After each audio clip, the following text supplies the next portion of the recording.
The notice from St. Michael's Hospital arrived on a Tuesday, which felt appropriate. Bad news always came on Tuesdays. Vera Quinn had been a nursing student for 3 years, working double shifts at a 24-hour pharmacy on Bloor Street just to keep her apartment in Parkdale. A one-bedroom she shared with a fold-out couch and a radiator that made sounds like someone's was trying to escape from inside it. The notice informed her in clean administrative language that her clinical placement had been reassigned due to staffing restructuring, which was a polite way of saying the department head, Dr. Fennick, had given her spot to someone whose father sat on the hospital board. She'd known it was coming, hadn't wanted to believe it. She stood in the pharmacy stockroom on her break, reading the email a second time on her phone, then a third. The fluorescent light above her flickered. The radiator at home would have felt less out of place here. That night, she picked up an extra shift covering the overnight counter. The pharmacy stayed open until 2 a.m. on weekdays, and the overnight hours were always the strangest. The insomniacs, the new parents, the people who'd driven 20 minutes just to buy cold medicine because they didn't want to be alone with how awful they felt. At 11:47, the door opened and a man came in. He was wearing a suit that probably cost more than Vera's rent for 3 months, but he was moving like something was wrong. One hand pressed flat against his side, the other gripping the doorframe for just a moment before he let go. He straightened when he saw her looking, pretended he hadn't needed that doorframe at all. "I need gauze," he said. "Tensor bandage, antiseptic." Vera looked at him steadily. "Are you injured?" "I need gauze," he repeated. His voice was the kind that didn't leave room for follow-up questions. She came around the counter without another word. She'd been a pharmacy student long enough to recognize someone who was bleeding under their shirt, and she'd been alive long enough to know that some people didn't call ambulances for reasons that weren't any of her business. She walked him to the first aid aisle, pulled what she needed from the shelves, then looked at him. "The staff bathroom is in the back," she said. "I'm going to help you." He didn't argue, which told her more than the suit or the careful posture or the hand pressed to his side. The fact that he didn't argue told her he was worse off than he wanted her to see. His name was Rafferty Cole. She didn't know that yet. What she knew, in the white light of a pharmacy stockroom just before midnight, was that there was a gash along his left side that had gone through his shirt and probably needed stitches, that he was holding himself still with the practiced calm of someone who'd been hurt before and hadn't fallen apart about it, and that his eyes, when he finally looked at her directly, were a very dark grey and gave away nothing at all. She cleaned the wound. She taped it properly. She told him he needed a hospital, and he said, "I know," in the tone of a man who had no intention of going to one. She wrapped his ribs anyway. 2 of them were cracked, she was almost certain, and handed him a bottle of ibuprofen. "How much?" he said. "For what? For this?" He gestured, vaguely, at the general situation. "The supplies are $12.63, she said. The rest was just common decency. He looked at her for a moment. Something moved behind those grey eyes too quick to name. He paid for the supplies, tucked the bag under his arm, and walked out into the February cold without another word. She didn't expect to see him again. She was wrong. 3 days later, her clinical placement was reinstated. The email came from the department administrator, not Dr. Fennick. It was terse and offered no explanation. Vera read it twice, then called the school, then called the hospital, and no one could quite explain why the decision had been reversed. Only that it had been, and her spot in the cardiac unit was waiting for her starting Monday. She thought about it on the walk home, thought about grey eyes and a measured voice asking for gauze. Decided she was reading too much into things. She was not reading too much into things. The second time she saw Rafferty Cole, it was at the hospital. She was in the corridor outside the cardiac unit 20 minutes before the end of her first week when she turned a corner and nearly walked into him. He was in a different suit, charcoal this time, no blood, and he was talking to the hospital's chief administrator, Mr. Aldridge, with the easy authority of someone who had never in his life waited to be acknowledged. Aldridge was nodding rapidly. A man in his 60s who had spent 30 years learning how to be the most important person in any room was nodding the way people nodded at Rafferty Cole. Cole saw her. Something crossed his face. Not quite surprise, not quite satisfaction. It was more like recognition, the way a chess player looks when a piece moves where they expected it to. He excused himself from Aldbridge and walked over. "Nurse Quinn," he said. She had never told him her last name. It was on her name badge, she realized. Still, "Mr. Cole," she said. "How's the placement?" She held his gaze. "Reinstated, it turns out. Good hospitals need good nurses." "They do," she said carefully. "Did you have something to do with that?" He tilted his head just slightly. "I have a board seat. Occasionally I weigh in on administrative matters." A pause.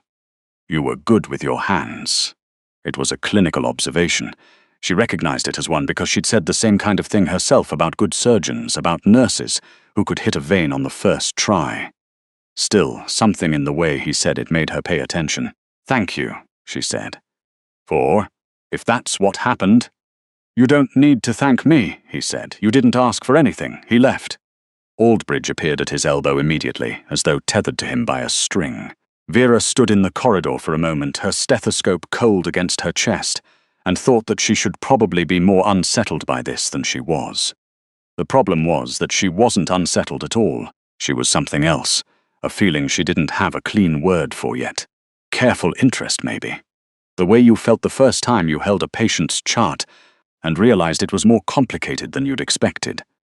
She thought about it on the bus home. She thought about it in the pharmacy on Friday's overnight shift when the door didn't open and Rafferty Cole didn't walk in. She thought about it more than was reasonable and told herself it was because the situation was strange and not because of anything else. The third time was not accidental. He came into the pharmacy on a Wednesday evening. A reasonable hour, 7 o'clock, the kind of time people came in for cough syrup and contact lens solution. But Rafferty Cole did not browse. He came directly to the counter, looked at her in the same way he'd looked at her that first night, like he was reading something and making decisions about it, and said, "Are you free on Saturday?" "That depends," Vera said. "On what Saturday involves." "Dinner," he said, "to say thank you." "Properly. You already said you didn't need to be thanked." "I'm revising my position." She should have said no. There were 100 sensible reasons to say no, beginning with the fact that she didn't know this man, didn't know what he did, or who he was to the people at that hospital, didn't know why he'd come in bleeding through his shirt at midnight, with no intention of explaining himself. He was a board member at St. Michael's. He wore suits that cost more than her tuition payments. He had grey eyes that didn't give anything away for free. "Saturday's fine," she said. It was not a sensible decision. She made it anyway. His name was Rafferty Cole, and he was, as she came to understand it, piece by piece, over the following weeks, the kind of man that certain other men were afraid of. He told her some of it himself over that first dinner at a restaurant in Yorkville where the menus had no prices. He told her he had what he called business interests in construction, in port logistics, in a private investment firm that had offices in 3 cities. He told her these things carefully, the way you'd hand something fragile to a person you weren't sure yet had steady hands. She listened the same way, carefully, without rushing to conclusions. He did not tell her, that first night, about the other things. She learned about those later. The scar along his left side was not the first. She could tell that the evening she saw him without his jacket, there were older marks, the kind that came from a life that had involved decisions that couldn't be taken back.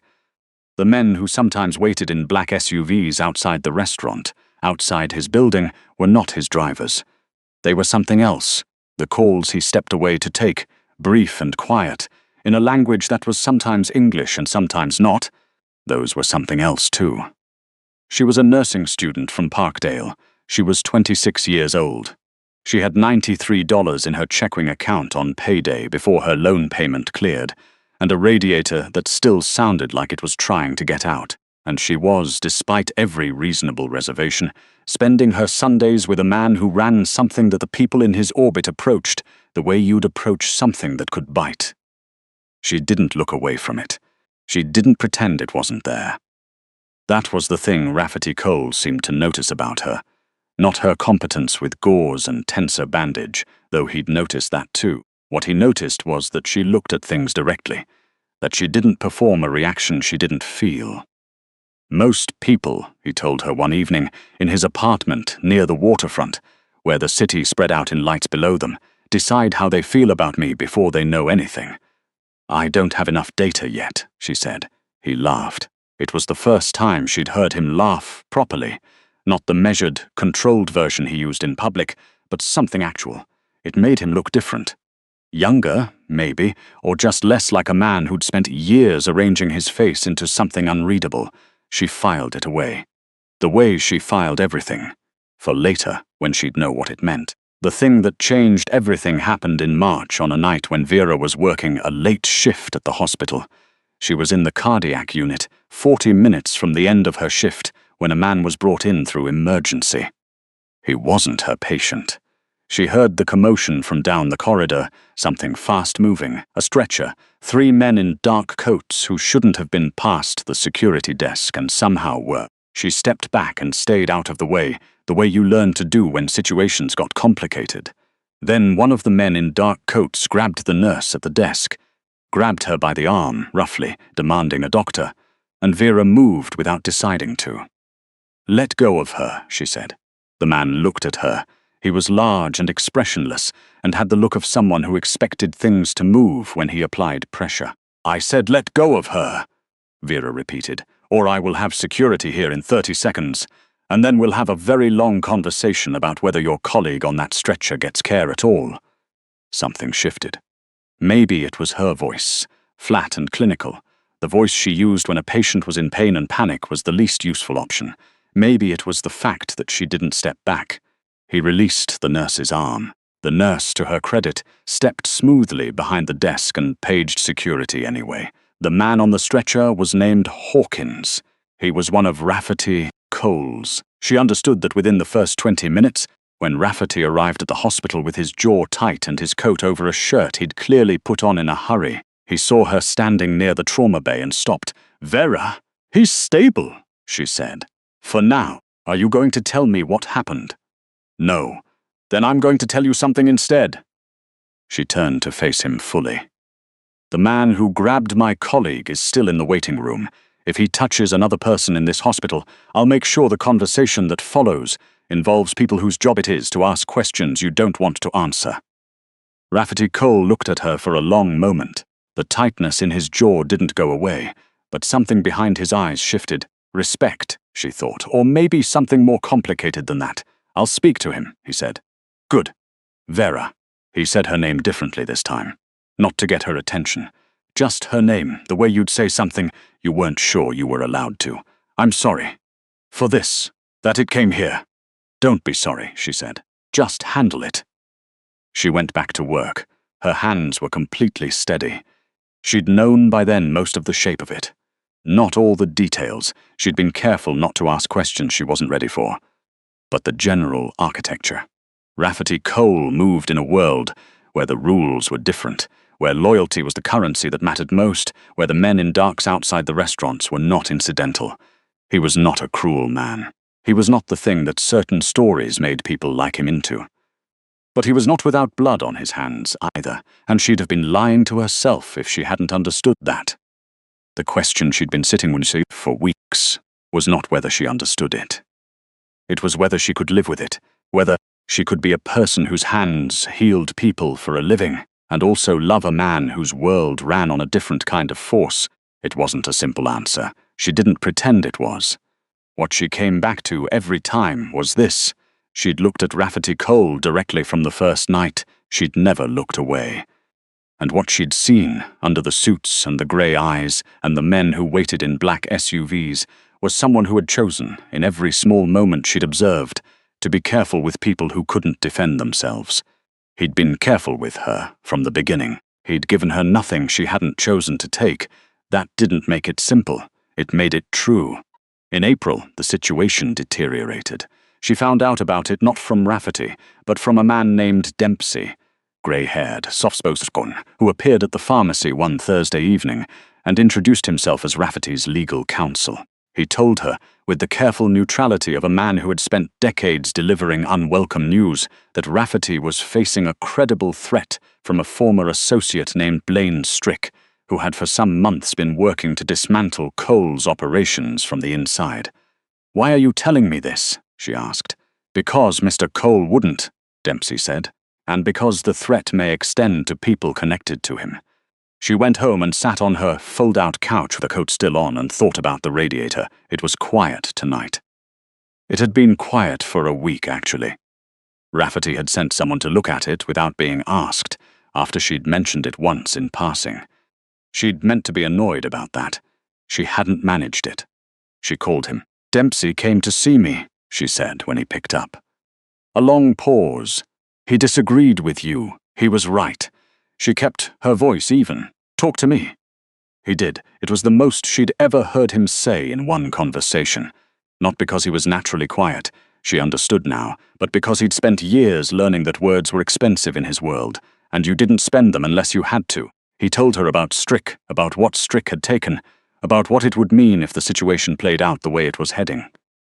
"There's a meeting next week," he said. "I'm going to end it then." "How?" "The only way things like this end."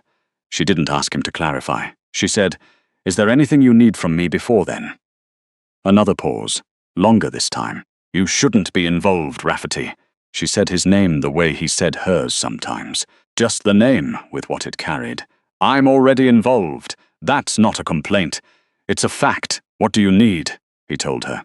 There was a file, a medical file, that Strick had acquired through the hospital, a file that contained information about one of Cole's associates that Strick intended to use as leverage. It was in the system. Vera had access to the system in her clinical capacity.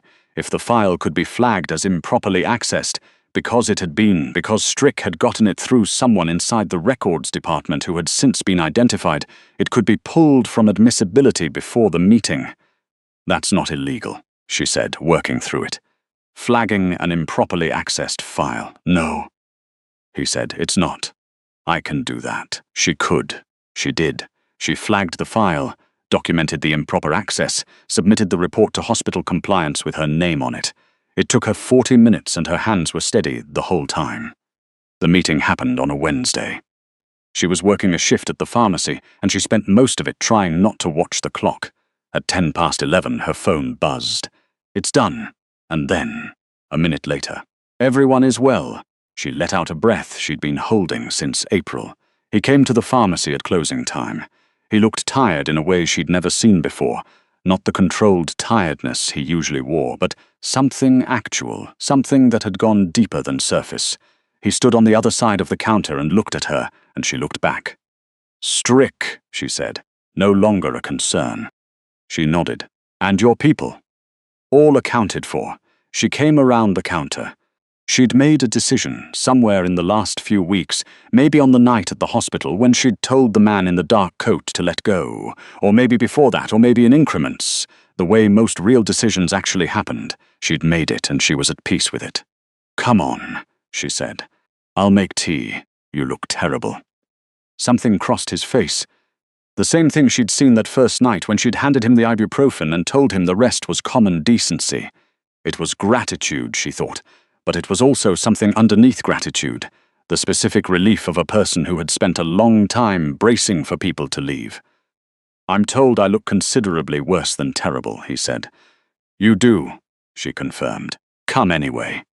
They walked back to her apartment in Parkdale, through the April cold, past the all-night convenience stores and the late buses pulling away from the curb. Her building was 4 floors of indifferent brick. The elevator had been broken for 6 weeks. The stairwell smelled like takeout and something that might have been mildew. Rafferty Cole walked up 3 flights of stairs in a suit that cost more than her rent without comment. She made tea.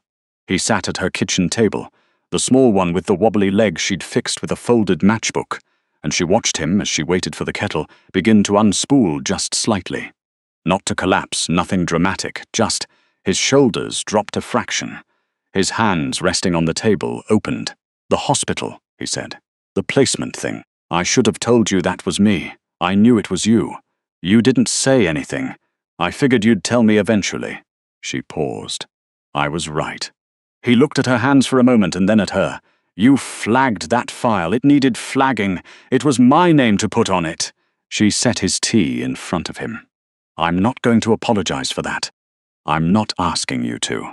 A pause. I'm saying that no one has ever. He stopped, tried again. The people in my world understand what I am. They work with it or around it. You're the first person I've met in a long time who looked at it and decided to be part of it anyway, on your own terms. Vera sat down across from him. The radiator, which had been silent for a month, let out one tentative clang from the corner. Like it was checking in, she ignored it. I'm a nursing student from Parkdale, she said. I work 2 jobs and my elevator's been broken for 6 weeks. I'm not under any illusions that what you do is simple. No, he said. You're not. But I looked at you and I decided you were worth knowing. She wrapped her hands around her mug. I don't make that decision carelessly. He was quiet for a moment, the kind of quiet that had weight in it. Vera Quinn, he said finally. And it was different from every other time he'd said her name. Not the name badge version, not the careful version, the actual one. Don't make it dramatic, she said. Drink your tea. He did. Outside, the city was doing what it always did, buses and sirens and the low hum of 1 million people getting on with it. The radiator knocked once more and went silent. In the spring, when her placement hours were complete and she passed her exams with marks that made her program supervisor do a slight double take, Rafferty Cole shook her hand, formerly the pharmacy, and told her, in front of 2 customers and her co-worker Bet, that St. Michael's had approved a full nursing scholarship in her name, conditional on her continued enrollment. She looked at him. Completely above board, he said. Board approved it unanimously. You can verify. I will verify, she said. I know, he said, and there it was again, that thing underneath the thing, the specific look of a man who had spent a long time being surprised and was trying to figure out if he was allowed to stop bracing for it. She verified it that evening. It was completely above board. She called him when she was done and said, You're impossible. You've managed me so far, he said. I have, she agreed. Don't push it. There was a pause, and in the pause was everything that had accumulated since February. The pharmacy, the hospital corridor, the tea at her wobbly kitchen table, the decisions she'd made with her name on them and her hand steady, the city outside doing what it always did. Thank you, he said. Just that. No performance. No careful management. You're welcome, she said. Just that back. She hung up and stood in her kitchen in Parkdale, and the radiator was quiet, and the city was loud, and she was, for the first time in a long time, exactly where she meant to be.